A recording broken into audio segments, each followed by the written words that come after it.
Okay guys, நேற்று நம்ம என்ன பார்த்தோம் சொல்லுங்க பார்ப்போம் கியூக்கா.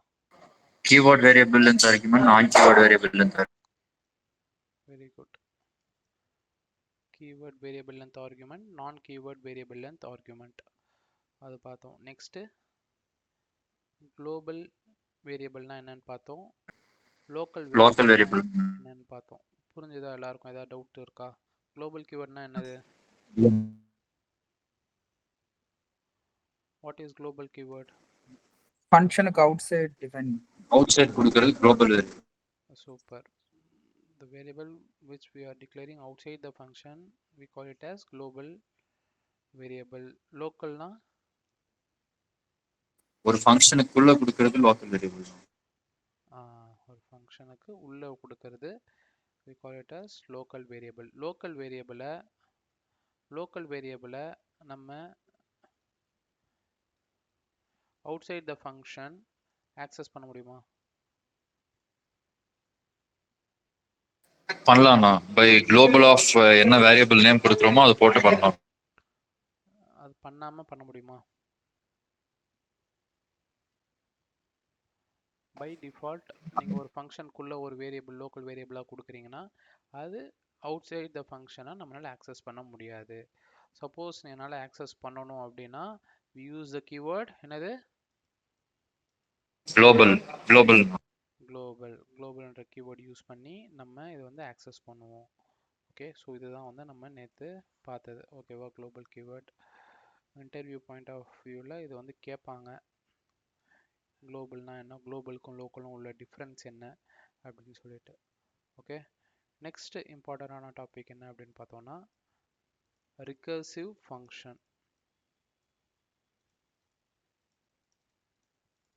ஓகேவா? ரிகர்சிவ் ஃபங்க்ஷன்னா என்ன? இப்போ ரிகர்சிவ் ஃபங்க்ஷன்னா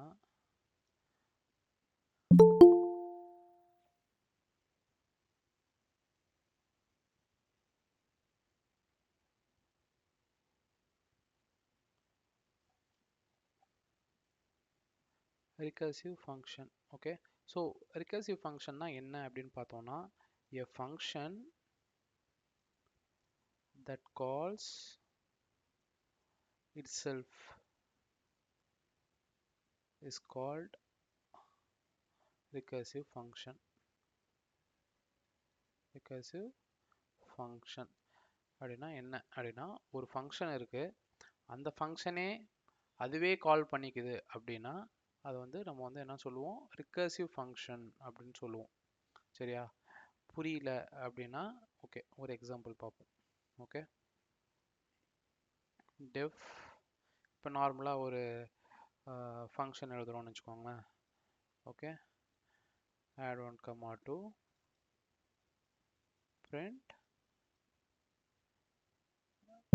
1 plus 2.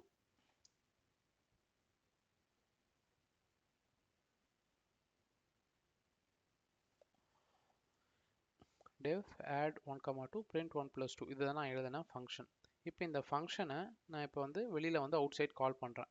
கால் பண்ணுறது எப்படி? இந்த ஃபங்க்ஷனை அவுட் சைடு இப்படி வந்து கால் பண்ணுறோம். கரெக்டாக? இப்போ ரிகர்சிவ் ஃபங்க்ஷன்னா என்னன்னா a function that calls itself அது இந்த ஃபங்க்ஷன் அதுவே வந்து கால் பண்ணிக்கிச்சு அப்படின்னா அதை தான் வந்து நம்ம ரிகர்சிவ் ஃபங்க்ஷன் அப்படின்னு சொல்லுவோம். அதாவது நம்ம இப்போ வந்து இந்த ஆட்ன்ற ஃபங்க்ஷனை எங்கே கால் பண்ணியிருக்கோம்? அவுட் சைட் த ஃபங்க்ஷன் தான் நான் வந்து கால் பண்ணியிருக்கேன். அப்படி இல்லாமல் அந்த ஃபங்க்ஷனே அதை கால் பண்ணிக்கிச்சு அப்படின்னா நம்ம வந்து அதை வந்து ரிகர்சிவ் ஃபங்க்ஷன்னு சொல்லுவோம். சரியா? ஸோ ப்ரோக்ராமிங்கில் பார்ப்போம் எப்படி அதை வந்து அச்சீவ் பண்ணுறதுன்னு.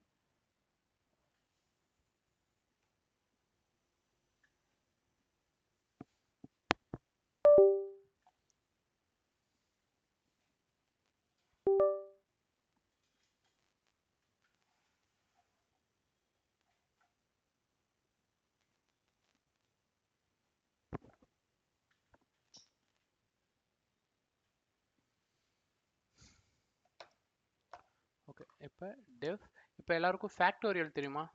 ஃபேக்டோரியல்னா என்னன்னு தெரியுமா? ஒரே நிமிஷம்.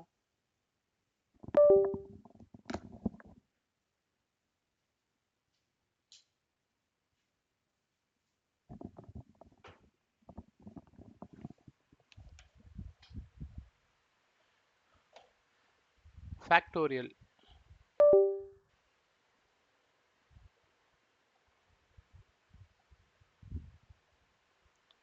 ஃபேக்டோரியல்னா என்ன? சப்போஸ் 5 ஃபேக்டோரியல் ஸ்கூல்லலாம் படிச்சிருப்போம், school college. 5 factorial, 4 factorial, 3 factorial, 10 factorial அப்படின்னு சொல்லுவோம் இல்லையா? So what is this factorial? ஃபேக்டோரியல்னா இப்போ சப்போஸ் 5 ஃபேக்டோரியல்னு வச்சுக்கோங்களேன். இது எப்படி நம்ம கால்குலேட் பண்ணுவோம்னா 5 into 5 into 4 into 3 4 into 2 into into 3 1. into 2 into 1. 5ல இருந்து அந்த நம்பர்லேருந்து ஆரம்பிச்சு 1 வரைக்கும் நம்ம வந்து மல்டிப்ளை பண்ணுவோம். 3 ஃபேக்டோரியல்னா 3 into 2 into 1. அதே 10 ஃபேக்டோரியல்னா 10 into 9 into 8 into till 1. 10ல இருந்து 1 வரைக்கும் நம்ம மல்டிப்ளை பண்ணி என்ன ஆன்சர் வருதோ அதுதான் வந்து நம்ம என்ன சொல்லுவோம், 10 ஃபேக்டோரியல்னு சொல்லுவோம். ஸோ இதுதான் வந்து ஃபேக்டோரியல். இதை இப்போ வந்து எனக்கு வந்து ப்ரோக்ராமிங்கில் பண்ணணும். ஓகே, எப்படி பண்ணலாம்? இப்போ நம்ம வந்து ஜென்ரலாக, அதாவது ஃபங்க்ஷன் எதுவுமே இல்லாமல் நம்ம பண்ணுறோம் அப்படின்னா, இப்போ வந்து ஒரு நம்பர் எந்த ஃபேக்டோரியல்னு வந்து நம்ம வந்து கண்டுபிடிக்கணும் அப்படின்றத நான் வந்து இன்புட்டாக வாங்குறேன். Input enter the number. இது வந்து ஸ்ட்ரிங்காக வரும். ஸோ இன்டிஜராக கன்வெர்ட் பண்ணிக்கிறேன். சரியா? ஸோ இன்டிஜராக கன்வெர்ட் பண்ணிட்டேன். நெக்ஸ்ட், இப்போ இதிலிருந்து நான் என்ன பண்ணணும், மல்டிப்ளை பண்ணிக்கிட்டே வரணும். கரெக்டா? So for I in range 0ல இருந்து போகலாமா? மல்டிப்ளை வந்து 0ல இருந்து பண்ண வேணாம், 1ல இருந்து எடுத்துக்கலாம். 1ல இருந்து n + 1 வரைக்கும் எனக்கு வந்து வரணும். கரெக்டா? ஏன்னா n + 1 வரைக்கும் போனாதான் எனக்கு ஐயில் எந்த வேல்யூ வரையும் வரும், n வரைக்கும் வரும். கரெக்டா? ஸோ n + 1 வரைக்கும் எடுத்துக்கிறேன். ஸோ இதை வந்து இப்போ ஒவ்வொரு வேல்யூவாக நான் வந்து மல்டிப்ளை பண்ண போகிறேன். ஸோ நம்ம முன்னாடியே பார்த்தோம், ஆட் பண்ணுறதுனா ஒரு வேரியபிள் நம்ம வந்து 0ன்னு அசைன் பண்ணணும். இதே மல்டிப்ளை பண்ணோம்னா அவுட்புட் ஈக்குவல் டு 1. இந்த அவுட்புட்டில் வந்து நான் வந்து மல்டிப்ளை பண்ணிக்கிட்டே வர போகிறேன். ஓகே, இப்போ output equal to output into I. ஒவ்வொரு வேல்யூவும் நான் வந்து மல்டிப்ளை பண்ணிக்கிறேன், அவுட்புட்டுக்கு மல்டிப்ளை பண்ணிகிட்டே வரேன். சரியா? ஸோ ஃபைனலாக எனக்கு இருக்கிற இப்போ ஃபஸ்ட்டு வந்து 1 வரும், ஐக்கு 1 வரும். 1 into 1, 1 வந்து அவுட்புட்டில் ஸ்டோர் ஆகும். செகண்ட் லூப்பில் 2 வரும், 1 into 2, 2. செகண்ட் லூப்பில், தேர்ட் லூப்பில் 3 வரும், 1 into 2 into 3. ஸோ இது மாதிரி நம்ம லூப்பில் போடுறப்ப நம்ம எந்த வேல்யூ கொடுக்குறோமோ அந்த வேல்யூவோட ஃபேக்டோரியல் நமக்கு வந்து அவுட்புட்டாக நமக்கு வந்துடும். ஸோ இப்போ நான் அவுட்புட் நான் செக் பண்ணுறேன் அப்படின்னா, அவுட்புட் செக் பண்ணுறேன்னா 5 ஃபேக்டோரியல் வந்து 120. அதாவது 5 into 4 into 3 into 2 into 1. Okay, இது வந்து ஆன்சர் வந்து 120. அதை தான் நம்ம வந்து இங்கே பண்ணியிருக்கோம். ஓகேவா? இது வந்து நம்ம வந்து ஃபங்க்ஷனல் ப்ரோக்ராமிங் இல்லாமல் நம்ம வந்து இப்போ இப்படி எழுதிருக்கோம். ஃபார் லூப் யூஸ் பண்ணி நம்ம இதை எழுதிருக்கோம். இதே நான் இப்போ வந்து ஃபங்க்ஷனல் ப்ரோக்ராமிங்கில் நான் இது பண்ணுறேன் அப்படின்னா ஒன்றும் இல்லை, சிம்பிள் டெஃப் ஃபேக்டோரியல்னு சொல்லிட்டு கால் பண்ண போகிறேன். ஃபேக்டோரியல்.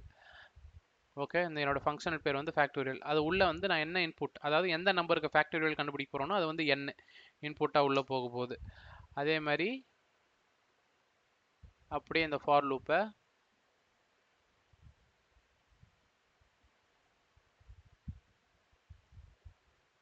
இதை காப்பி பண்ணி நான் வந்து இந்த ஃபங்க்ஷனுக்குள்ளே இங்கே உள்ளே போட்டுக்கிறேன். சரியா? பண்ணிவிட்டு ரிட்டர்ன் அவுட்புட்டை வந்து ரிட்டர்ன் பண்ணுறேன், என்ன வேல்யூ வருதோ.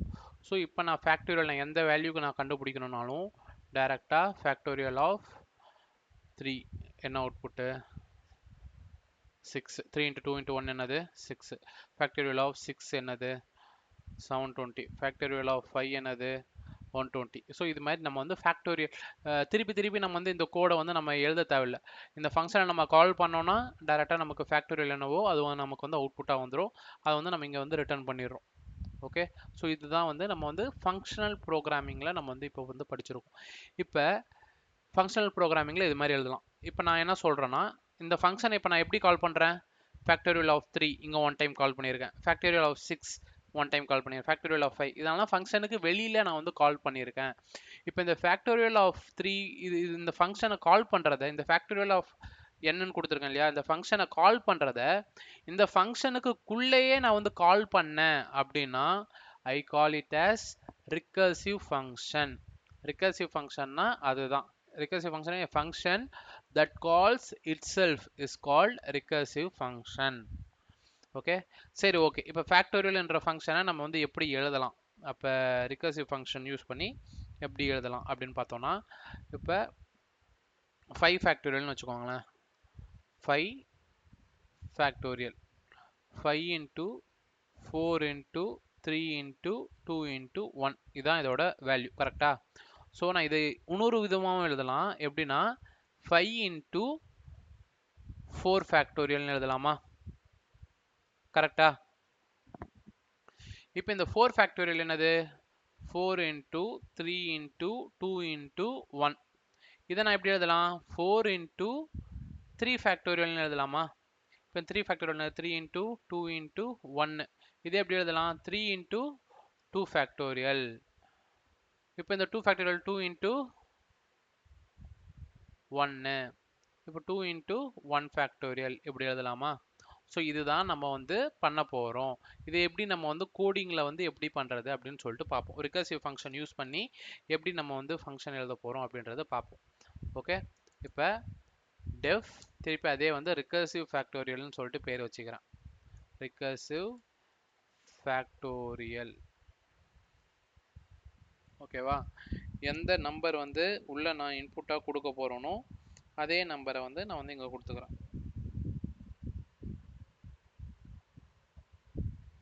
n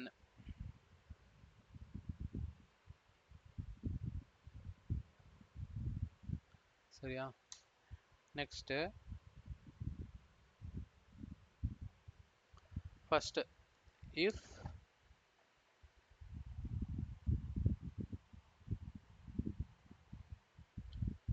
n அதாவது 0 ஃபேக்டோரியல் என்னது n வந்து 0வா இருந்தது அப்படின்னா நம்ம என்ன கொடுக்கணும்னா நம்ம அவுட்புட் வந்து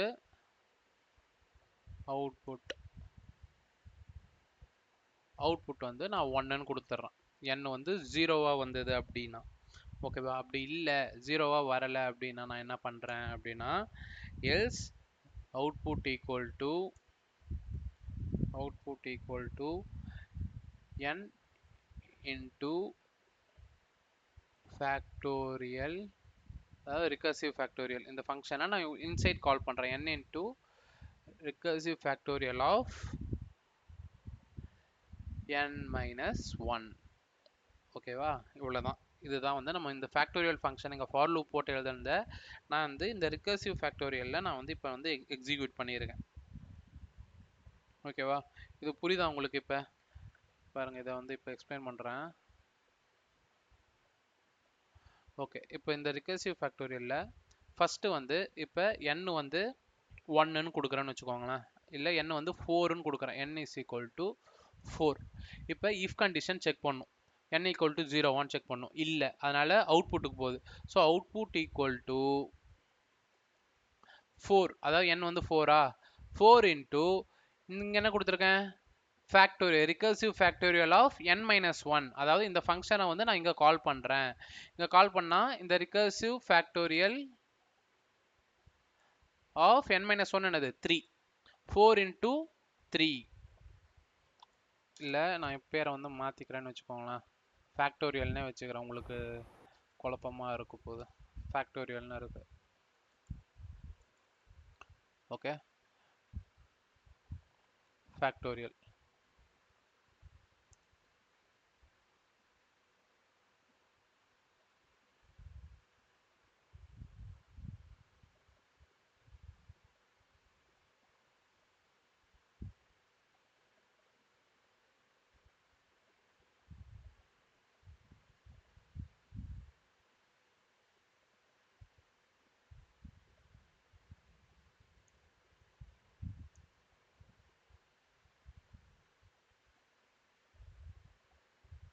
ஒரு நிமிஷம் அவுட்புட் வந்து 4ன்னு வரப்போகுது 4 into factorial of n minus 1 என்னது 4 வந்து n வந்து 4 4 மைனஸ் 1 3 ஃபேக்டோரியல் ஆஃப் 3 இப்போ திருப்பி இந்த ஃபேக்டோரியல் ஆஃப் 3 நம்ம வந்து கால் பண்ணுறோம் இங்கே ஒரு ஃபங்க்ஷன் இந்த ஃபேக்டோரியல் ஆஃப் nன்ற ஃபங்க்ஷன் இந்த ஃபங்க்ஷனுக்குள்ளேயே திருப்பி இந்த ஃபேக்டோரியல் ஆஃப் n மைனஸ் 1ன்ட்டு நம்ம கால் பண்ணுறோம் கரெக்டா? ஸோ ஃபங்க்ஷனுக்குள்ளேயே ஒரு ஃபங்க்ஷனை நம்ம வந்து கால் பண்ணுறோம் அப்படின்னா we call it as recursive function. So இப்போ ஃபேக்டோரியல் ஆஃப் த்ரீன்னு வருதா, இப்போ 4 இன்டூ ஃபேக்டோரியல் ஆஃப் த்ரீ, திருப்பி ஃபர்ஸ்ட்லேருந்து வாங்க, n வந்து 0, அப்போ இது இல்லை, எல்ஸுக்கு வரும். இப்போ இந்த இடத்துல என்ன வரும், அவுட்புட் எல்ஸ் பாட்டு வந்தோடனே output is equal to 3 into, இப்போ n வந்து 3 தானே இருக்கு, ஃபேக்டோரியல் ஆஃப் 3 தான் கொடுத்துருக்கோம். So 3 into factorial of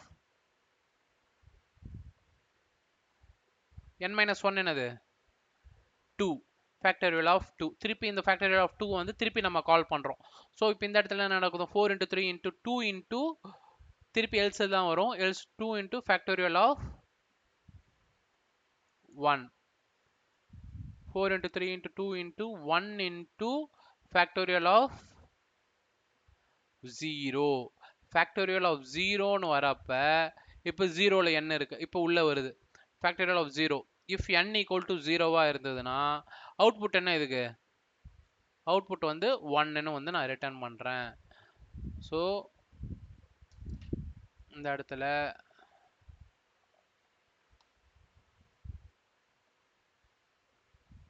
output வந்து எனக்கு 1. அப்போ 4 into 3 into 2 into 1 into 1. So இதோட ஆன்சர் என்னது, 4 3s are 12, 12 2s are 24. So factorial of 4 is 24. இதுதான் நமக்கு அவுட்புட்டாக நமக்கு வரும். சரியா? ஸோ ரிகர்சிவ் ஃபங்க்ஷன் என்ன பண்ணுதுன்னு புரியுதா?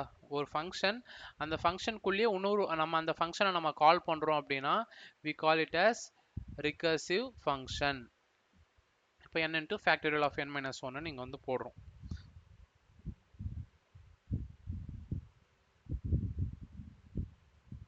ஓகே, இப்போ நான் வந்து இந்த ஃபங்க்ஷனை வந்து இப்போ ரன் பண்ணி காட்டுறேன். Return output. ஓகே, இங்கே என்ன அவுட்புட் வருதோ அதை வந்து நம்ம ரிட்டர்ன் பண்ணிடுறோம். இப்போ இதை நான் ரன் பண்ணுறேன். இப்போ ஃபேக்டோரியல் ஆஃப்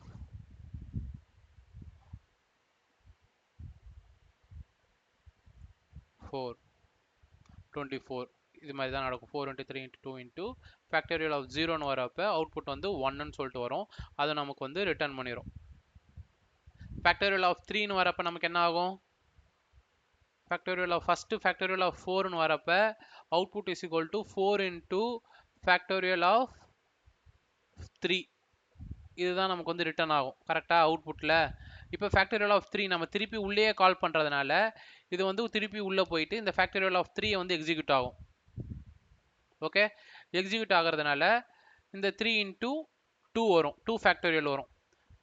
எப்போ கடைசியாக உங்களுக்கு ரிட்டர்ன் வரும், இந்த அவுட்புட் எப்போ வரும்னா இந்த 0ன்னு இருக்கு இல்லையா, இந்த 0க்கு வரப்போ தான் உங்களுக்கு இஃப் கண்டிஷன் முடிஞ்சிட்டு ரிட்டர்ன் அவுட்புட் வந்து 1ன்னு வரும். ஸோ 1ன்னு வரப்போ 4 இன்ட்டு 3 இன்ட்டு 2 இன்ட்டு 1 உங்களுக்கு மல்டிப்ளை பண்ணால் என்ன அவுட்புட் வருது, 24. புரிஞ்சுதா ரிகர்சிவ் ஃபங்க்ஷன் எப்படி ஒர்க் ஆகுதுன்ட்டு? ஸோ நம்ம வந்து ரிகர்சிவ் ஃபங்க்ஷன் வந்து இது மாதிரி ஒரு கான்செப்ட் இருக்குது, இது கொஞ்சம் வந்து கஷ்டம் தான் புரிஞ்சுக்கிறதுக்கு. பட் ஸ்டில் இது எப்படி ஒர்க் ஆகுதுன்றது புரிஞ்சுக்கோங்க. ஒரு ஃபங்க்ஷன், அந்த ஃபங்க்ஷனையே நம்ம வந்து திருப்பி அந்த ஃபங்க்ஷனுக்குள்ளே நம்ம கால் பண்ணுறோம் அப்படின்னா we call it as a recursive function. ஓகேவா, இது டெஃபினேஷன் தெரிஞ்சுக்கோங்க. இது ஒரு எக்ஸாம்பிள் வந்து நம்ம ஃபேக்டோரியல் வந்து ஒரு நல்ல எக்ஸாம்பிள். ஓகே, இந்த ஃபேக்டோரியல் உள்ளேயே நம்ம வந்து கால் பண்ணுறதுக்கு நம்ம இது ரிகர்சிவ் ஃபங்க்ஷன் இல்லாமலேயும் நம்ம வந்து பண்ணலாம். ஓகே, ஸோ எதுக்கு நம்ம இந்த ஃபேக்டோரியல்ன்ற மாதிரி இல்லாத வேற என்ன கேக்குதா? எஸ், ஃபேக்டோரியல் இல்லாத வேற என்ன மாதிரி பர்பஸ்க்கு இது கால் பண்ணலாம்? இப்போ ஃபேக்டோரியல்னா அடுத்தடுத்து போறதுக்கு இது ஓகே, வேற என்ன மாதிரி இதுக்கு இது யூஸ் பண்ணலாம்? பிளஸ் ஸ்ட்ரிங் இது எப்படி ஒர்க் ஆகும்? Factorial number n is equal to 0ன்னு வரும்போது அது ஃபங்க்ஷன் ஃபினிஷ் ஆயிடுது. ஸ்ட்ரிங் யூஸ் பண்ணிலாம் இது பண்ண முடியுமா? ஸ்ட்ரிங்ல வந்து எப்படி யூஸ் பண்ணலாம்னு கேக்குறீங்களா? எதுக்கு ஸ்ட்ரிங்குக்கு போறீங்க? இல்ல, இது நம்பர்ஸ்க்கு மட்டும் தான் இந்த ரிகர்ஷன் ஃபங்க்ஷன் யூஸ் ஆகுமான்னு கேக்குறேன். ரிகர்சிவ் ஃபங்க்ஷன் நம்பர்ஸ்க்கு மட்டும் இல்ல, நம்ம அது யூஸ் கேஸ்க்கு ஏத்த மாதிரி தான். நீங்க சப்போஸ் உங்களோட யூஸ் கேஸ்ல வந்து ஃபேக்டோரியல் இல்லாம வேற ஏதாவது இடத்துல நம்ம யூஸ் பண்றோம் அப்படின்னா நம்ம அந்த இடத்துல வந்து நம்ம யூஸ் பண்ணிக்கலாம். சரிங்களா? நான் இங்க வந்து சிம்பிளா வந்து ஃபேக்டோரியல் வந்து நான் சொல்லியிருக்கேன். ஃபேக்டோரியல் இல்லாம நம்ம வந்து சப்போஸ் ஃபிபோனக்கி நம்பர் கண்டுபிடிக்கிறது இருக்கு இல்லையா? ஸோ ஃபிபோனக்கி நம்பர் ஆமா. எப்படி கண்டுபிடிக்கிறது அப்படின்றதுலயும் நம்ம வந்து இந்த ரிகர்சிவ் ஃபங்க்ஷனை நம்ம வந்து யூஸ் பண்ணலாம். ம். சரிங்களா? இல்ல நம்ம வேற ஏதாவது லைக் எந்த ப்ராப்ளம் எடுத்தாலும் அதுல இதை வந்து அப்ளை பண்ண முடியுமா ஃபர்ஸ்ட் நம்ம வந்து பார்க்கணும். இந்த ஃபங்க்ஷனை திருப்பி இந்த ஃபங்க்ஷனை கால் பண்ணிட்டு நம்ம இது வந்து எக்ஸிக்யூட் பண்ணலாமா? இப்படி பண்றதுனால நமக்கு என்ன நடக்குதுன்னா number of lines of code நம்ம எழுதுறது வந்து நமக்கு வந்து கம்மியாகும். ம். சரியா? ம். ஸோ மெயின் அட்வான்டேஜ் என்ன ரிகர்சிவ் ஃபங்க்ஷன் அப்படின்னு பார்த்தோம்னா main advantages of using recursive function we reduce length of the code. நம்ம வந்து பெருசா எழுதுறதை விட இது வந்து கம்மியா வந்து பண்ணிக்கலாம் and improves readability.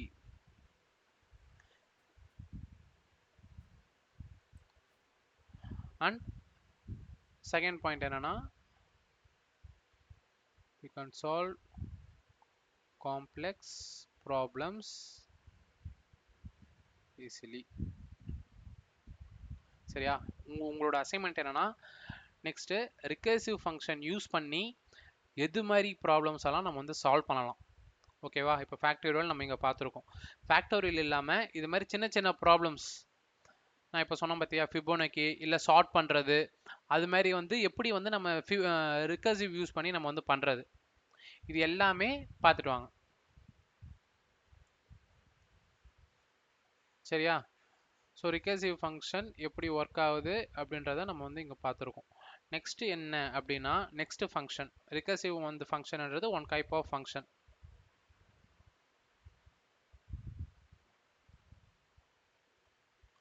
அடுத்து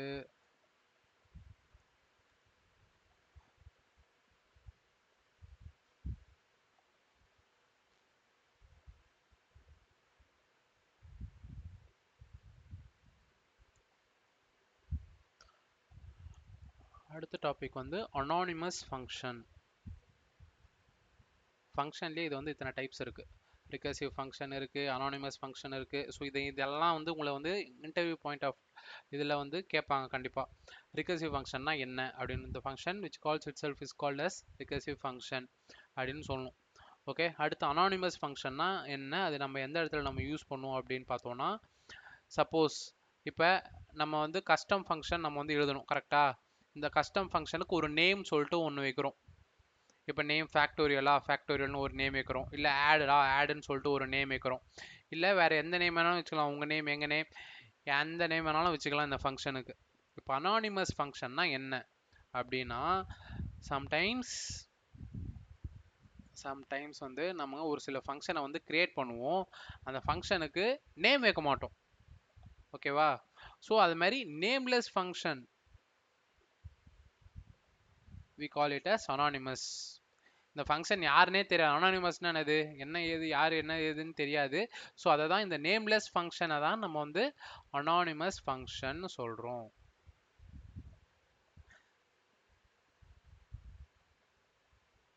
okay, sometimes we can declare a function without any name. okay, so such type of functions we call it as anonymous function, or இதுக்கு இன்னொரு பேர் இருக்கு, இதுவும் வந்து இன்டர்வியூ கேட்பாங்க, லாம்டா ஃபங்க்ஷன். சரியா? Anonymous function or lambda function. சரியா? அதாவது ஒரு ஃபங்க்ஷனுக்கு இத்தனை இது வரைக்கும் நம்ம ஒரு ஃபங்க்ஷன் கிரியேட் பண்ணோம்னா அதுக்கு ஒரு நேம் வச்சு தான் நம்ம வந்து பார்த்துருக்கோம் கரெக்டா. அந்த ஃபங்க்ஷன் நேம் வைக்காம நம்ம வந்து கிரியேட் பண்ண முடியுமா ஒரு ஃபங்க்ஷனை? டெஃப் யூஸ் பண்ணி நேம் வைக்காம கிரியேட் பண்ண முடியாது. ஓகே, ஸோ நேம் கண்டிப்பாக யூஸ் பண்ணி தான் நம்மளால கிரியேட் பண்ண முடியும் டெஃப் யூஸ் பண்ணணும். ஆனால் இப்போ அனானிமஸ் ஃபங்க்ஷனில் நம்ம என்ன யூஸ் பண்ணலாம்னா நேம்லெஸ் ஃபங்க்ஷனை கிரியேட் பண்ணலாம். இதோட சின்டாக்ஸ் என்ன, இது எப்படி கிரியேட் பண்ணுறது அப்படின்றத பார்ப்போம்.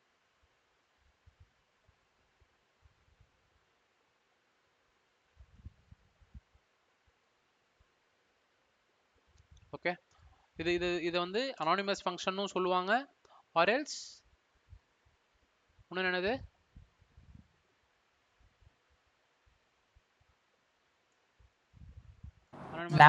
lambda.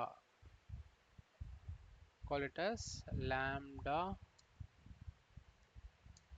function. ஓகேவா? சரி, ஓகே. இப்போ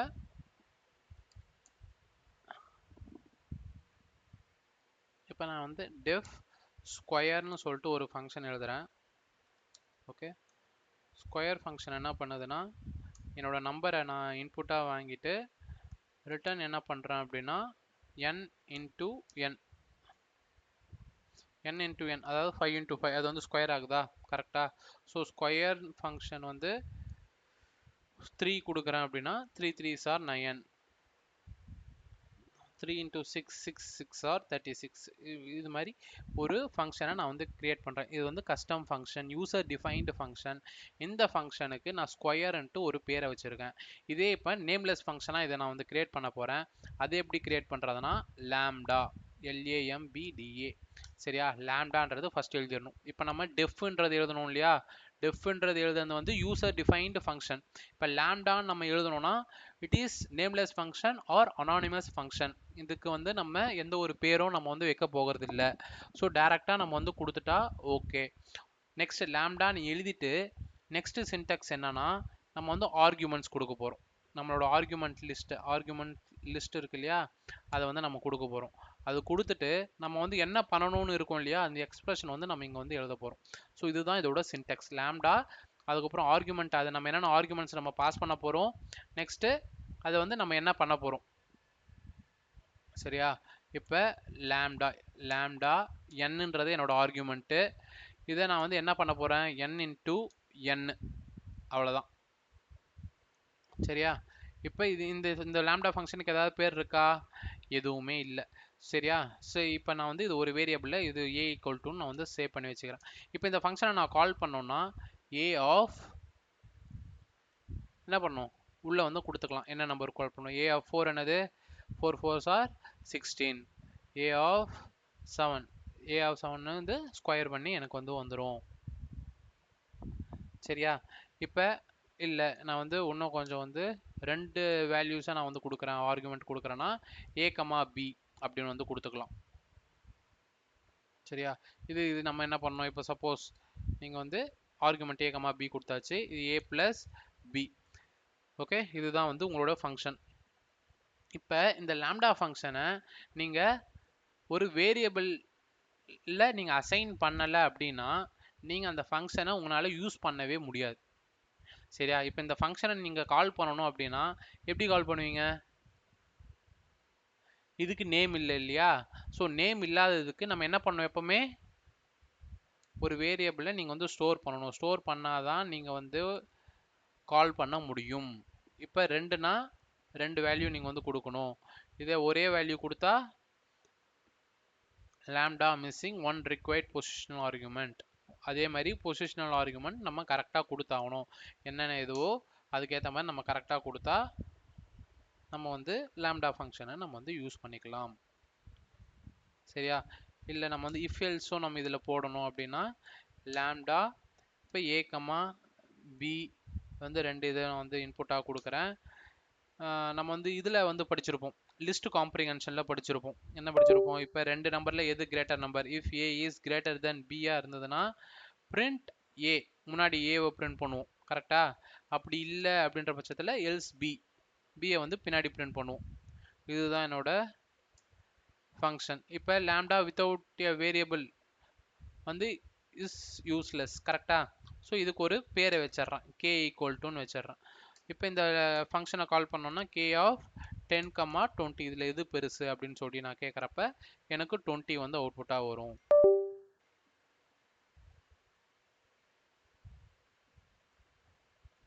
ஓகே, இல்லை 100, 20 அப்படின்னு கொடுத்தோன்னா எனக்கு 100 வந்து எனக்கு அவுட்புட்டாக வரப்போகுது. ஸோ இதுதான் வந்து நம்ம நேம்லெஸ் ஃபங்க்ஷன் நம்ம அப்படின்றத சொல்லுவோம். ஸோ எதுக்கு நம்ம வந்து ஏற்கனவே நம்ம யூசர் டிஃபைன் ஃபங்க்ஷன் இருக்குது. கரெக்டாக? எதுக்கு வந்து நம்ம வந்து லாம்டா ஃபங்க்ஷன் வந்து நம்ம யூஸ் பண்ணுறோம் அப்படின்னா, இது வந்து ஒரு நம்ம இப்போ வந்து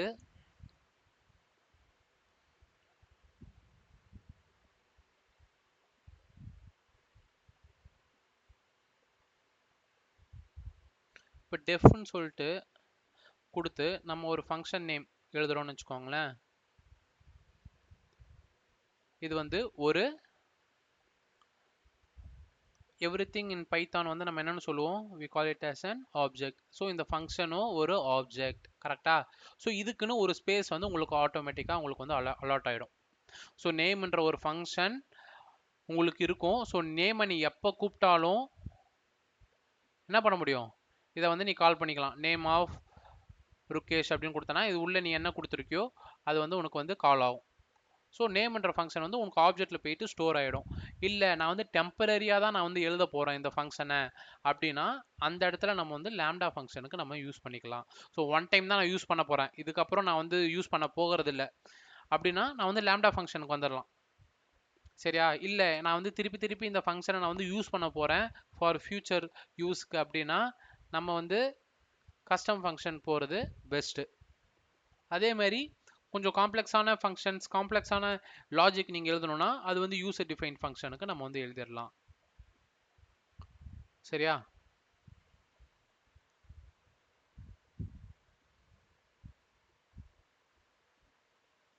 ஸோ நம்ம வந்து இப்போ யூசர் டிஃபைன் ஃபங்க்ஷனில் நம்ம வந்து ரிட்டர்ன்னு சொல்லிட்டு நம்ம போடுவோம், கரெக்டாக? ஸோ அது மாதிரி நம்ம வந்து லேம்டாவில் வந்து நம்ம வந்து ரிட்டர்ன் வந்து நம்ம வந்து எக்ஸ்பிளிசிட்டாக நம்ம வந்து போட தேவையில்லை. ஸோ நம்ம இந்த எக்ஸ்பிரஷன்லேருந்து நமக்கு என்ன அவுட்புட் வருதோ அந்த அவுட்புட் தான் நமக்கு வந்து இப்போ ஏ நான் இங்கே கொடுத்துருக்கேன் இல்லையா? ஸோ இதுதான் அது வந்து ஆட்டோமேட்டிக்காக அது வந்து ரிட்டர்ன் பண்ணுறது தான் அர்த்தம். ஸோ இதை நான் வந்து ஒரு வேரியபிளில் கூட நான் இது ஸ்டோர் பண்ணி வச்சுக்கலாம். இப்போ ஜி ஈக்குவல்ட்டுன்னு கொடுக்குறேன் அப்படின்னா இப்போ ஜியில் போயிட்டு நான் பார்த்தேன்னா எனக்கு 100என்ற வேல்யூ வந்து எனக்கு இருக்கும். சரியா?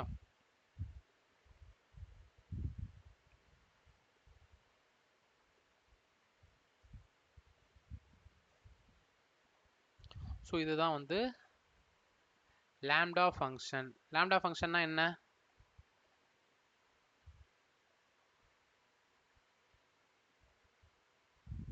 What is lambda? A function without a name. Yes. Okay. அடுத்து என்ன நம்ம பார்க்க போகிறோம் அப்படின்னா ஃபங்க்ஷன்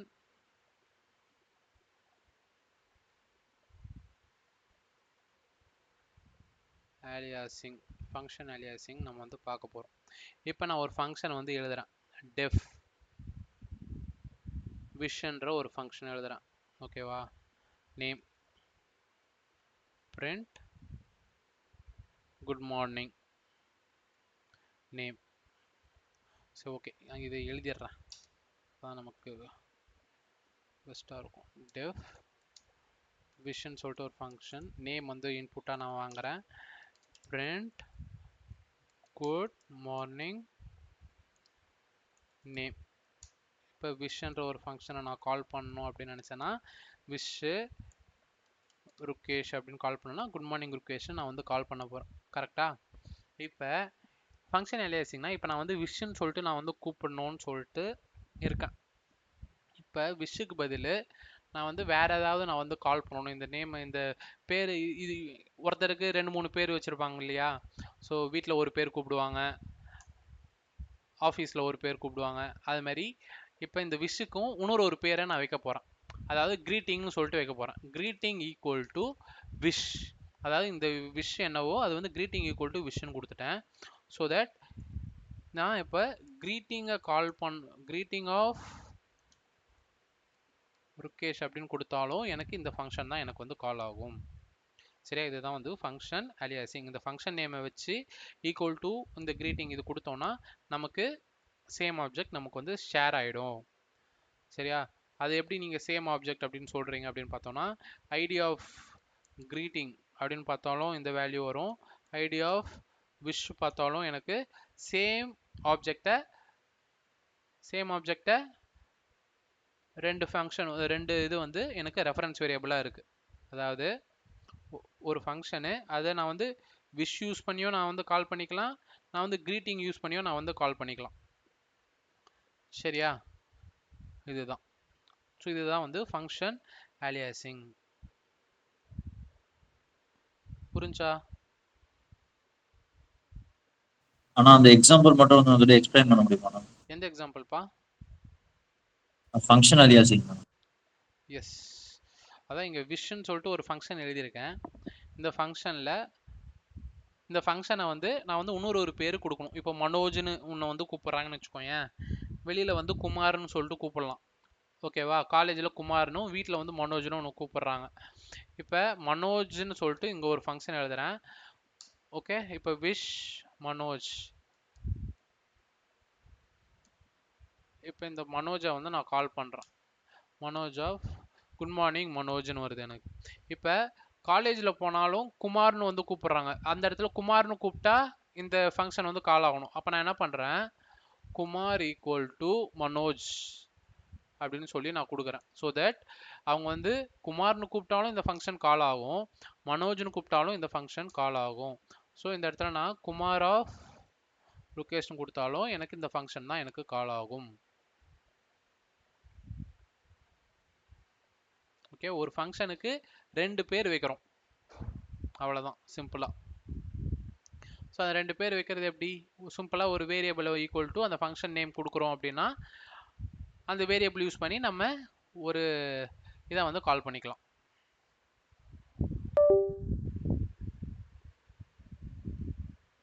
புரிஞ்சா மனோஜ்? புரிஞ்சுண்ணா. வேற யாருக்காவது டவுட்ஸ் இருக்கா?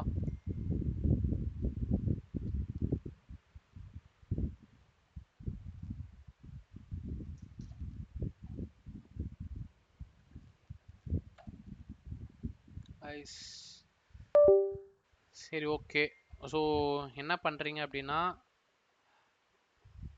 இன்னைக்கு நம்ம பார்த்த இந்த லாம்டா ஃபங்க்ஷன்ஸ், ரிகர்சிவ் ஃபங்க்ஷன், இது வரைக்கும் நான் உங்களுக்கு வந்து அசைன்மெண்ட் கொடுத்துருந்தேன் பார்த்தீங்களா?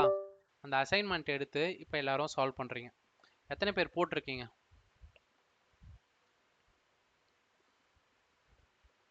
எத்தனை பேர் சால்வ் பண்ணீங்க சொல்லுங்க.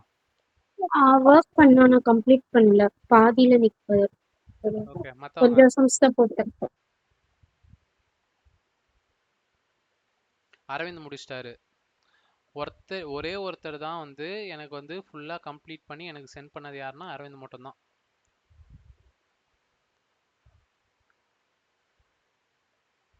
பத்மா 3 சம் அனுப்பிச்சிங்க, அதுக்கப்புறம் பண்ணீங்களா? இல்ல நான் அந்த பாதி தானே போட்டேன். 3 சம் தானா? ஏன் டைம் 7 இல்லையா? 7. சரி, ஓகே. மனோஜ் அனுப்புறேன்ற, ஆனா நோட் புக் வர மாட்டேங்குதுப்பா.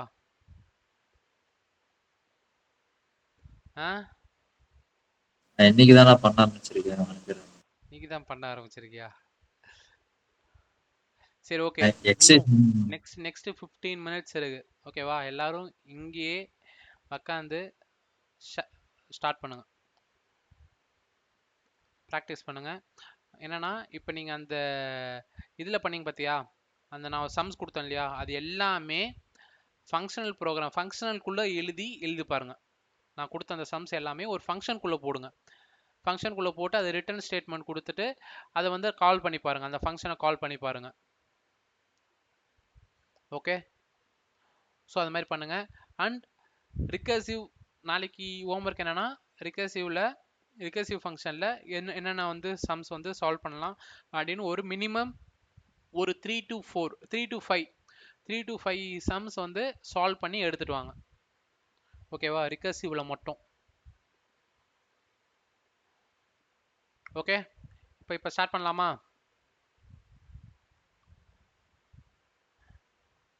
ஜான்,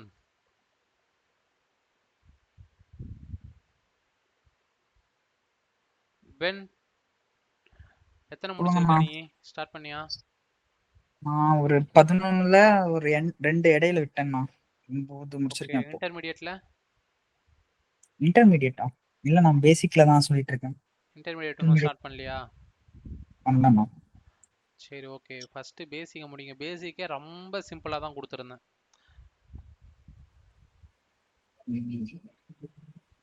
சரி, ஓகே கைஸ், நீங்கள் பண்ணுங்க.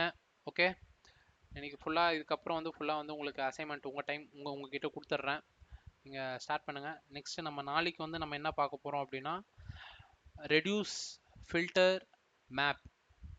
இந்த மூணு கான்செப்ட் இருக்குது. இது மூணுமே வந்து முக்கியமான கான்செப்ட்.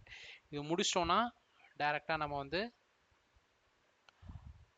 ஆப்ஜெக்ட் ஓரியன்ட் ப்ரோக்ராமிங் லாங்குவேஜ்குள்ளே போயிடலாம். ஓகேவா? அதோட நம்ம பைத்தான் வந்து நம்ம வந்து கம்ப்ளீட் பண்ணிடுவோம். அதுக்கப்புறம் வந்து நம்ம அட்வான்ஸ் பைத்தான், அதாவது டேட்டா சயின்ஸுக்கு என்னென்ன தேவையோ அது நம்ம படிக்க ஆரம்பிச்சிருவோம். பேண்டாஸு, அந்த லைப்ரரி எப்படி யூஸ் பண்ணுறது, நம்பை எப்படி யூஸ் பண்ணுறது, அந்த லைப்ரரிஸ் வந்து நம்ம படிக்க ஆரம்பிச்சிருவோம். ஓகே, ஸோ முடிஞ்ச அளவுக்கு ப்ராக்டிஸ் பண்ணிகிட்டே வாங்க. அப்படி இருந்தால் தான் உங்களுக்கு வந்து பைத்தான் வந்து ஹேண்ட்ஸ் ஆனில் இருக்கும். சரியா? அப்படி முடியலன்னா ChatGPT ஹெல்ப் எடுத்து ப்ரோக்ராம் அண்டர்ஸ்டாண்ட் ஆகுதுன்னாச்சும் நீங்கள் பாருங்கள். அது கொடுக்குற ப்ரோக்ராம் உங்களுக்கு புரியுதா, அதை காப்பி பண்ணி பேஸ்ட் பண்ணி அப்படியாச்சும் ரன் பண்ணுங்க. உங்களுக்கு ரன் ஆகுதா, புரியுதா, ஃபஸ்ட்டு நீங்களா எழுத பாருங்க. வரலையா, அதிலிருந்து எடுத்து போட்டு திருப்பி ரன் பண்ணுங்க. புரிஞ்சுக்கிட்டு ரன் பண்ணுங்க. ரன் பண்ணிட்டு திருப்பி நீங்களே உட்காந்து எழுதுங்க. அதே கூட பார்க்காம உங்களுக்கு லாஜிக் புரிஞ்சுட்டு உட்காந்து எழுதுங்க. ஸோ இது மாதிரி ப்ராக்டிஸ் பண்ணுங்க. ஓகே ஓகே கைஸ், பார்ப்போமா? ருகேஷ், எனக்கு ஒரு டவுட்டு. எஸ். நான் ப்ராக்டிஸ் பண்ணும்போது நீங்க